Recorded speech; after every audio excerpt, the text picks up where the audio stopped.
I'm at the cabin. I was going to use my lawnmower for the first time and went to start it up, and the parking brake, or the clutch and the brake pedal were stuck down, left and right, all the way down.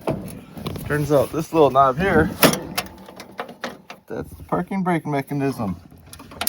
You can pull this up and down. Up. I don't know what that was.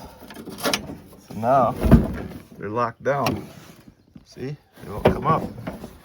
They're frozen.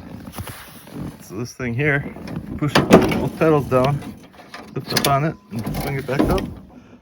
And see that? They're free. I was losing my mind. I thought I was going crazy, but now we're good to go. Got a full tank of gas. Time to mow.